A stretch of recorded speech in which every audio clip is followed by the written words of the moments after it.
வணக்கம். மெகலன் சேனலுக்காக உங்களை இன்று வரவேற்கிறேன். இங்கே ஒரு நல்ல ஒரு புனித ஸ்தலம். I'm going to take you to a unique pilgrim center named as Dharmasthala in South Canara. அப்படின்னு அதில் அப்படின்னு கேட்டால மற்ற எல்லாத்துலேயும் அந்த பேர்லேயே இருக்க தர்மம் இருக்குது. மற்ற சமயத்தில் தர்மமும் இருக்குது. ஆனால் இங்கே தர்மம் தானம் மட்டும் இல்லாமல் சமய நல்லிணக்கம், சமய ஒற்றுமை, மத நல்லிணக்கம் அதுவும் இங்கே சேர்ந்துருக்கு. அப்பேற்பட்ட ஒரு ஸ்தலம் தான் தர்மஸ்தலம். இப்போ இதனுடைய எப்பவும் போல் இதனுடைய இதுக்கு போவோமா, ஆரிஜின்ஸ் 800 ஆண்டுகளுக்கு முன்னாடி, அதாவது பிஃபோர் 8 centuries அந்த இடத்துக்கு குடுமான்னு ஒரு பேர். அது இப்போது இருக்கிற பெல்தங்கடி தாலுக்காவில் இருந்திருக்குது. அப்போது சிறிய கிராமம் அது. அதை பரிபாலித்து வந்தவர்கள்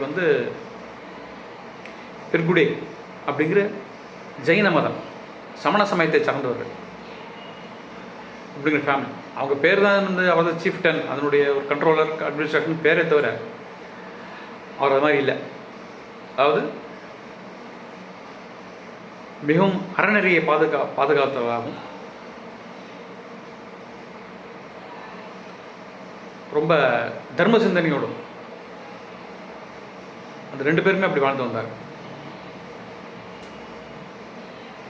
அது இல்லை என்று தவறாமல் கொடுப்பவர் கர்ணங்கிற மாதிரி அது மாதிரி இருந்திருக்காங்க. அந்த மாதிரி பரிபாலனம் செய்து வந்தார், ராமராஜ்யம் அப்படிங்கிற மாதிரி. இது கேள்விப்பட்டு இங்கே மேலேருந்து வானூரத்திலிருந்து தர்ம தேவதைகள் ஒரு 4 பேர் அவங்க இந்த தர்மத்தை இங்கே ஸ்தாபிப்பதற்காகவும் இதை ப்ராபகேட் பண்ணுறது, பரப்புவதற்காகவும் ஒரு இடத்தை தெரிந்தாங்க. சரி, இவரை பற்றி கேள்விப்பட்டு இவர்கிட்ட வராங்க மார்வேஷத்தில்.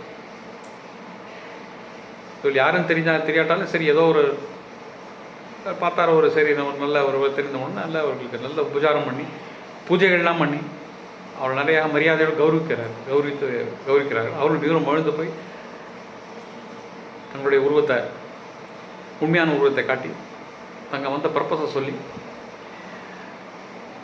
அவங்க இப்போ இருக்கிற வீட்டை தங்களுக்கு தரும்படியாகவும் தங்களுடைய எஞ்சிய வாழ்வை இந்த அறநெறியிலேயே செலுத்த வேண்டும் அப்படின்னு கேட்டுக்கிறாங்க.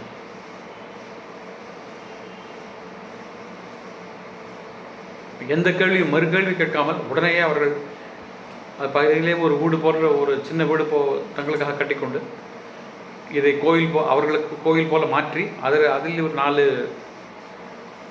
ஷ்ரைன்ஸ், குட்டி சின்னதாக ஒரு கோயில் 4 திறமைகளை கட்டி வைக்கிறாங்க. அதில் சமய பணியும் எல்லா பணியும் தொடர்ந்து வந்தது. அது முக்கியமாக அந்த தர்மரியம் காரணம் இன்னி வரைக்கும் கூட அது இருக்குதுன்னு சொல்லலாம். இன்னி வரைக்கும் கூட அது இருக்குது. அப்புறம் என்னாச்சுன்னா, அந்த கோவில் அதுக்கு நித்தியானுஷ்டானங்கள் இருக்கு இல்லையா, பூஜை புனஸ்காரம் அதெல்லாம் பண்ணணும் இல்லையா. அது பண்ணுங்கிறதுக்காக என்ன பண்ணுறாங்கன்னா, உடனே ஒரு புரோகிதர்கள் வரவேற்கப்பட்டாங்க. ஒரு 4-5 பேர். அவர்கள் என்ன பண்ணுறாங்கன்னா, உடனே பக்கத்துலேயே ஒரு சிவலிங்கம் வைக்கணும், அப்போ தான் இதுக்கு பூஜைகள்லாம் கர்மப்படி செய்ய முடியும் அப்படின்னு சொல்கிறாங்க. சரின்னு சொல்லி அந்த தர்மதேவர்களை ஒரு தங்கிட்டே சென்ட் வேசல்னா ஒரு தூதுவர் மாதிரி ஒரு அப்பண்ணான்னு ஒருத்தர் அமைச்சு மேங்களூர் பக்கத்தில் கட்ரிங்கிற இடத்துலேருந்து மஞ்சுநாதேஸ்வர சுவாமி அவருடைய உருவத்தை கொண்டு வருமாறு பணிக்கிறார்கள். அது வந்த உடனே அது பக்கத்துலேயே வச்சு அங்கே ஒரு கோயிலும் எழுப்பப்பட்டு விட்டது. அவர்கள் ஸ்தாபனம் செய்கிறார்கள். இப்போ பூஜையும் தொடர்ந்து வருகிறது. அப்புறம் 16ஆவது நூற்றாண்டில்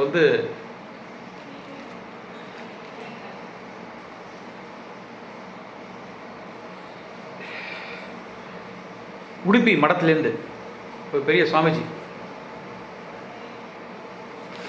அவர் வரார். அவர் இவர் கூப்பிட்டு அவருக்கு பண்ண சொல்கிறாங்க. அதாவது ஒரு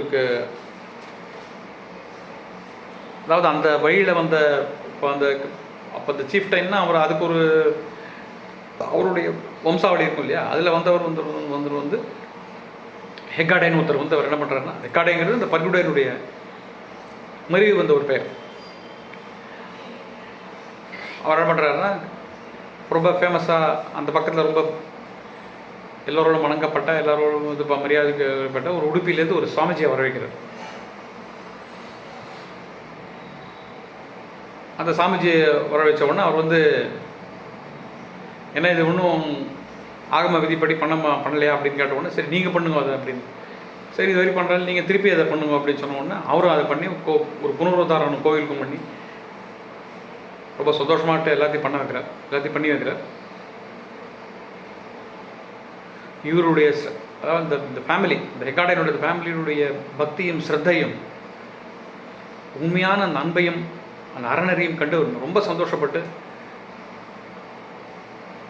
அந்த இடத்துக்கு வந்து தர்மஸ்தலா அப்படின்னு பேர் வைக்கிறார்.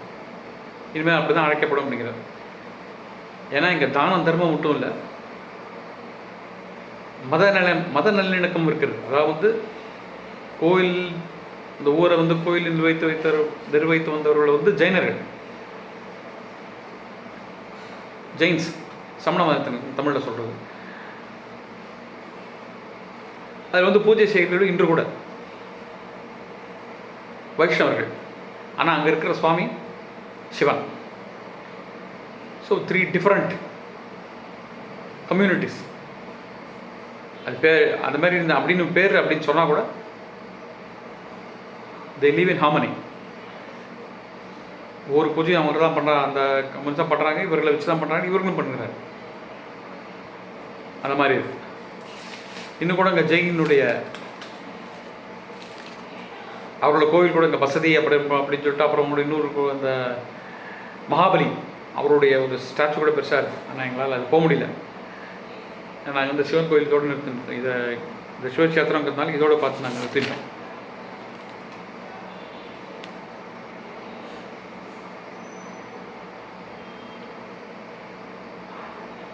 ஸோ அது அந்த ஒரு வித்தியாசம், அந்த ஒரு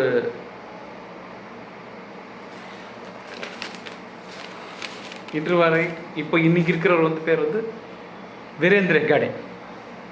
அவர் அது தர்மரிக்கு தொடரும் விதமாக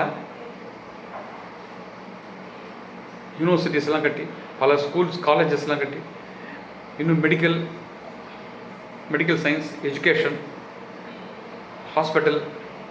hospitality of course it is there. எத்தனை பேர் வந்தாலும் சாப்பாடு. அதாவது இன்றைக்கு வந்து கும்பல்லாம் ஜாஸ்தியாக இருக்குது. நான் இதே வந்து ஒரு 30 வருஷம் முன்னாடி வந்திருக்கேன், 30 இயர்ஸ் வந்திருக்கேன். ஆக்சுவலாக வந்து நான் ஓப்பனாக சொல்லணும்னா, அந்த ஒரு கரெக்டாக இந்த சாம்பார் எடுத்தாங்கன்னா உள்ள அந்த முருங்காலேருந்து எல்லாம் அந்த கறியாலாம் அப்படி மோந்துன்னு வரும். அப்போவும் இங்கே இருந்துருது அந்த அந்த இது வரைக்கும் எல்லாம் ஃப்ரீ சாப்பாடு எல்லாம் அடைஞ்சு இருந்தது. But Dharmasthala was the best. ஆனால் இப்பொழுது வந்து கூட்டம் வந்து நம்ம சொல்ல முடியாது, எக்கச்சமாக போகுது. எவ்வளோ thousands lakhs தெரியல ஒரு நாளைக்கு. But still they do it. ஏன்னா எல்லாத்தோடு சேர்த்து ஒரு ஸ்வீட் மாதிரி, பாயசம் மாதிரி இதை பண்ணி தேர் கிவிங். யாருக்கும் வருவதற்கு வயர்நலமாக அங்கே வந்து யாரும் எழுந்திருக்க போக முடியாது. அதே மாதிரி ரூம்ஸ்லாம் கூட சில இப்போ ஏழைக்கெலாம் வந்து சாதாரணமாக இருக்கிறவங்களுக்கு வந்து it's given free of cost even today. அது கோயில் தருது. ஆர் பட் வெரி அப்புறம் ஒரு ரொம்ப நாமினல் காஸ்ட்லையும் கொடுக்குறாங்க, ரூம்ஸ் அகாமடேஷன் கொடுக்குறாங்க. ரொம்ப ஏழைகள் தெரிஞ்சால் பண்ணுறாங்க. ஸோ அதனால் அந்த 12 அது இது போகிற க்ஷேத்திரங்களை எல்லாம் நீங்கள் இதுவும் பார்க்க வரும்போது, இதுக்கு சுற்றி ஒரு 2-3 க்ஷேத்திரங்களுக்கு அதை பற்றி முன்னாடியே கூட நான் ஒன்று சொன்னேன். ஒரு கணபதி, ஒரு வெள்ளரிக்காய் கணபதி, அதை பற்றி கூட நான் சொல்லியிருக்கேன், முன்னாடி பார்த்துருப்பீங்க வீடியோவில். அதனால் வரும்போதில் நீங்கள் இந்த மாதிரி க்ஷேத்திரங்களை பார்த்து இந்த மாதிரி புராணங்களையும் கதைகளையும் நீங்கள் தெரிந்து கொள்ள வேண்டும் என்பது என்னுடைய ஆசை. அதில் எப்பொழுதும் போல் தயவுசெய்து இன்னும் பல க்ஷேத்திரங்களை, பல இடங்களுக்கு, க்ஷேத்திரம் மட்டும் இல்லாமல் பல வேறு இது பிக்னிக் ஸ்பாட்ஸ் மாதிரி, அதாவது டூரிஸ்ட் ஸ்பாட்ஸ் மாதிரி போய்ட்டு அதை பற்றி சொல்ல இன்னும் ஆசைப்பட்றேன். I want to give more vlogs. So I request all your cooperation by subscribing to my channel. தயவு பண்ணி சப்ஸ்கிரைப் பண்ணுங்கள். கமெண்ட்ஸ் தரவாரமாக எழுதுங்க. இங்கே தர்மஸ்தலா பற்றி உங்களுக்கு வேறு ஏதாவது தெரிஞ்சுன்னா அந்த உங்கள் கமெண்ட்ஸில் எழுதுங்க. இன்னும் சிறப்பு, இதை விட சிறப்பாக ஏதாவது உங்களுக்கு தோணுச்சுன்னா, இல்லை பக்கத்தில் இருக்கிற ஊர் ஒரு ராமர் கோவில் இருக்குது, அதை பற்றி இது அடுத்து நெக்ஸ்ட் இதில் சொல்கிறேன். அதுவும் ஒருத்தர் இதே மாதிரி ஒரு பெரிய ஒரு ஃபிலாந்தரபிஸ்ட் அவர் தான் கட்டி வச்சுருக்காரு. இன்னும் ஃபஸ்ட் கிளாஸாக கட்டியிருக்காரு. அதையும் பற்றி சொல்கிறேன். தயவுபடி சப்ஸ்கிரைப் பண்ணுங்கள், கமெண்ட் பண்ணுங்கள், எல்லாருக்கும் ஷேர் பண்ணுங்கள். இனி கோயிலுக்குள்ளே போவோம். நமஸ்காரம். தர்மஸ்தலா டெம்பிள், ಮಂಜುನಾಥ ಸ್ವಾಮಿ ಟೆಂಪಲ್.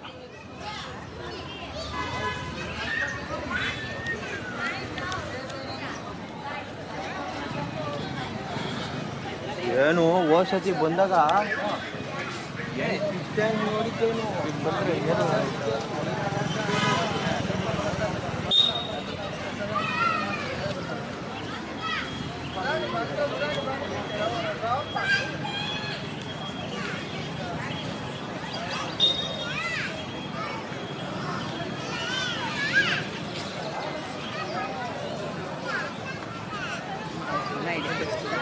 ஹோட்டலுக்கு போனால் 1 மணி நேரம் ஆக்கிடுவீங்க. நான் எனக்கு டின்னரே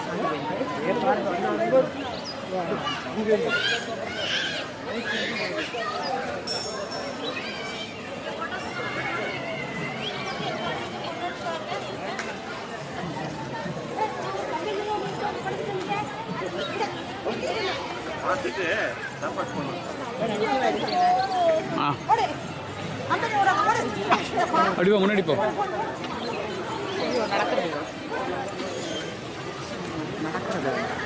தலை கலைஞ்சிட்டு போகிறோம் இல்லையா? காத்தடிச்சு இருக்கிறத சரி பண்ணுங்க. அவ்வளோ சரி, செல்லில் எடுத்தா வர ஸ்டில் ஓடுமா? இதிலே ஸ்டில் எடுக்கட்டுமா? கொஞ்சம் வரேன்.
கோயில் நுழைஞ்சாலே ஒரு லிஃப்ட் ஒன்று இருக்குது.